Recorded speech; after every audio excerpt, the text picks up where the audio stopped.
Virus संकट के बीच आज एक बार फिर केंद्रीय कैबिनेट की बैठक हो रही है। प्रधानमंत्री नरेंद्र मोदी की अगुवाई में यह बैठक हो रही है। आपको बताएं कि बुधवार को प्रधानमंत्री आवास पर यह बैठक हो रही है, जिसमें कुछ अहम फैसले लिए जा सकते हैं।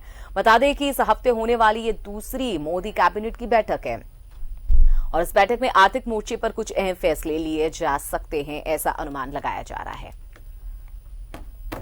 तो दिल्ली में प्रधानमंत्री आवास पर केंद्रीय कैबिनेट की बैठक चल रही है। आर्थिक राहत के नए कदमों पर फैसले लिए जाने की संभावना जताई जा रही है।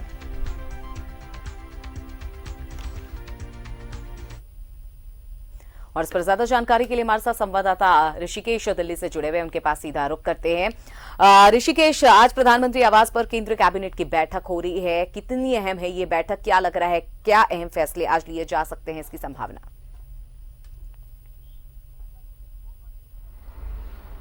अमिता, देखिए 2 घंटे से अधिक का वक्त बीत चुका जब 7 लोक कल्याण मार्ग में ये बैठक चल रही है।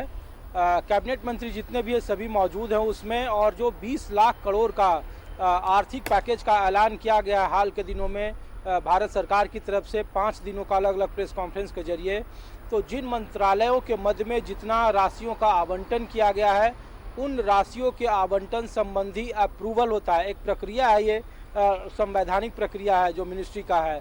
तो प्रधानमंत्री के सामने जिन जिन मंत्रालयों को, चाहे वो MSC हो, नितिन गडकरी उसमें थे, या फिर जो खाद्य वितरण विभाग हो जिसके मंत्री रामविलास पासवान हैं, जनजातीय मंत्रालय है, या फिर निर्मला सीतारमण हो, या फिर जितने भी मंत्री हैं, सभी मंत्रालयों से अलग अलग ब्यौरेवार चर्चा की गई।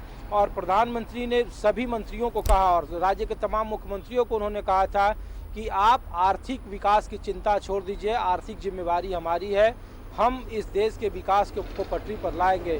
तो जो 20 लाख करोड़ में अलग अलग मंत्रालयों के मध्य में जितने राशियों का आवंटन हुआ एक्स्ट्रा पैकेज के लिए, उन पैकेजों पर एक अप्रूवल होता है, उसका अप्रूवल लिया गया है प्रधानमंत्री की तरफ से, सभी मंत्रालयों की तरफ से। और आर्थिक विकास को कैसे आगे बढ़ाया जाए, ये सबसे बड़ी चुनौती है। और आज की जो कैबिनेट की बैठक थी, आज उसी बात पर चर्चा हुई। हालांकि शाम में 4 बजे के आसपास प्रेस कॉन्फ्रेंस की जाएगी और कैबिनेट के फैसलों की जानकारी दी जाएगी।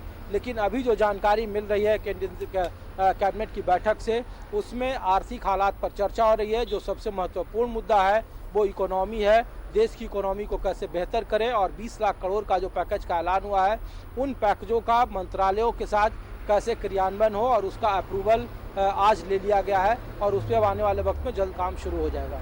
बिल्कुल, काम जल्द शुरू हो जाएगा। ठीक है, ये बात तो सही है कि जो भी राहत राशि उपलब्ध कराई गई है उस पर जो भी अप्रूवल है उस पर चर्चा की जा रही है। लेकिन कई ऐसे स्टेट हैं जहां पर ऋषिकेश राहत पैकेज तो बोल दिया गया है कि उन्हें मिल रहा है, लेकिन अभी भी बहुत जगहों पर सुधार नहीं हो पाई है। सैंपल किट की बात हो रही है, वो उनके पास नहीं है। अभी भी संख्या ऐसा नहीं है कि कम है कोरोना पॉजिटिव का, लगातार टेस्टिंग हो रहे हैं, दरों में कमी है टेस्टिंग के। वजह ये कि वहां पे सैंपल किट्स नहीं है। इसको लेकर क्या लग रहा है कि कोई अहम निर्णय लिया जा सकता है?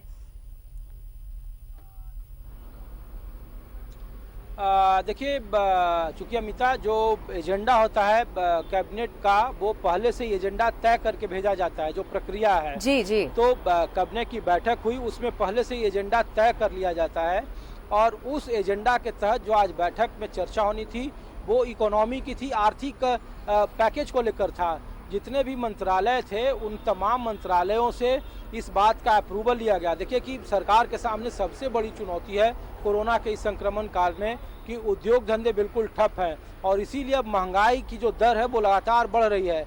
हाल के दिनों में देखिए पेट्रोल और डीजल के दाम पर, चाहे वो स्टेट का कर हो या फिर केंद्र का टैक्स हो, वो लगभग बराबर है। 2 या 1 रुपये का अंतर है पेट्रोल और डीजल के दामों में। रसोई गैस के दामों में इजाफा कर दिया गया है। जो इंडस्ट्री का जो रेट है वो बिल्कुल न के बराबर है। तमाम इंडस्ट्रियाँ बंद है।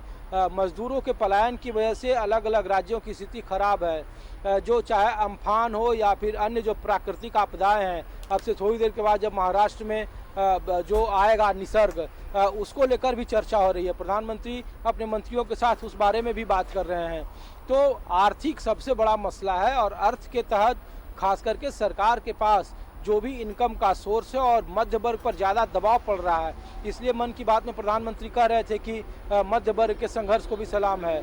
तो जो मध्य वर्ग है वो खासा नाराज है, लेकिन इस आर्थिक पैकेज का जो ऐलान हुआ है उसका क्रियान्वयन कैसे हो, जो अलग अलग मद में पैसे दिए गए हैं उसको कैसे खर्च किया जाए, खास करके एमएसएमई जिसने अपनी पूरी परिभाषा बदल दी। इसके पहले जो मंझोले और जो लघु उद्योग थे, तो उन लघु और मंझोले उद्योगों पर ही प्रधानमंत्री की आस है, देश की आस है कि अगर इस सेक्टर को ठीक कर लिया गया, स्टार्टअप इंडिया का अगर जो चलन है उसको कंट्रोल कर लिया गया तो हमारी जीडीपी भी ठीक हो जाएगी और हमारा डेवलपमेंट दर भी ठीक हो जाएगा। लेकिन जो अर्थ के जानकार हैं और जो विपक्ष लगातार राजनीति का आरोप लगा रही है, जब यशवंत सिन्हा पूर्व वित्त मंत्री थे, जब उनसे न्यूज 11 बात कर रही थी, जब वो धरने पर बैठे थे राजघाट में, तो उन्होंने भी इस बात का अंदेशा जताया। बताया गया कि सरकार के पास 30 लाख करोड़ का बजट है और 20 लाख करोड़ का आर्थिक पैकेज का ऐलान है, तो 50 लाख करोड़ का जब टोटल बजट नहीं है तो फिर ये कैसे कर रहे हैं? ये लोगों को सिर्फ और सिर्फ झुंझुना दे रहे हैं,